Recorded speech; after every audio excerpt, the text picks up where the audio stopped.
In 1918, the Germans decided that it was time to attack France and ended up coming within 35 miles of Paris. By September, the British, French, and American armies were dominating, leading General Ludendorff to realize that Germany had lost the war. On October 4th, a new liberal civilian government was formed by the German emperor asking for peace, so the Western allies were in Paris to reach an agreement. As negotiations for a truce dragged on, the people began to revolt all over Germany. On November 9th, the leaders in Germany proclaimed the German Republic and agreed to the Allied peace terms ending the war. Since Austria-Hungary and Germany were defeated, they were hit with turmoil and revolution. The independent states of Austria-Hungary and Czechoslovakia and a larger Romania were carved out of its territory.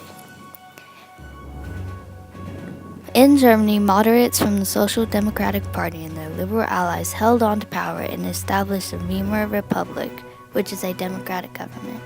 They wanted political democracy and civil liberties and favored gradual elimination of capitalism.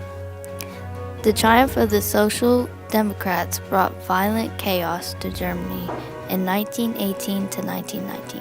Radical communists tried to seize control of the government in the Spartacist uprising, but were crushed by the nationalist Free Corps militias.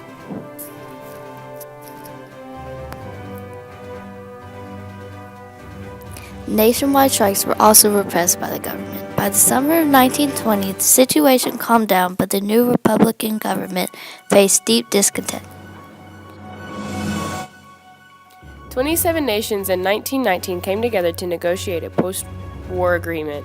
They came up with the Treaty of Versailles. This treaty ended the war between the Allied powers and Germany. The U.S. President Wilson strengthened idealism with the 14 points. This plan established the League of Nations, which is an international body that provides a place for peaceful resolutions. Wilson wanted the peace to be based off of people choosing their own national government. The conference and the treaty disagreed. The Big Three included the U.S., Great Britain, and France. All other countries were ignored and their roles were limited. Right away, the Big Three started to fight. The Big Three wanted to punish Germany for its aggression. War was mainly fought on French grounds. Clemenceau, like most French people, wanted revenge for France. Wilson believed that Clemenceau's ideas were vindictive, and he left because the other conference was deadlocked. Wilson and Lloyd George promised their countries would help France if they were attacked by Germany. The treaty was signed by the Allies and Germany.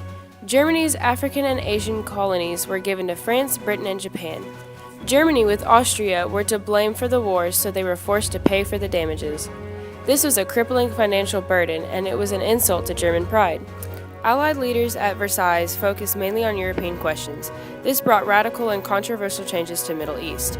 Britain and France expanded their power and influence in the Middle East. In the Sykes-Picot Agreement of 1916, Britain and France split Middle Eastern lands. Arab nationalists reacted with surprise and resentment. The French and British responded with military. A Greek empire rose from Western imperialism. The Greeks and British allies sued for peace, resulting in the Treaty of Lausanne. It recognized Turkey as truly independent and abolished the hated capitulations. Turkey became a one-party state led by Kemal, who believed in modernizing Turkey. After the war, the total deaths of the battlefield were between 10 and 13 million soldiers. During the war, millions of people grieved. Towns and villages across Europe would have public ceremonies and also held national ceremonies on important anniversaries, such as November 11th, the day the war ended, and July 1st for the Battle of the Somme. For the first time, each nation had built a tomb of unidentified soldiers as a national memorial site. Veteran-made groups organized to lobby for state support. With the Great Depression in 1929, benefits were cut across Europe.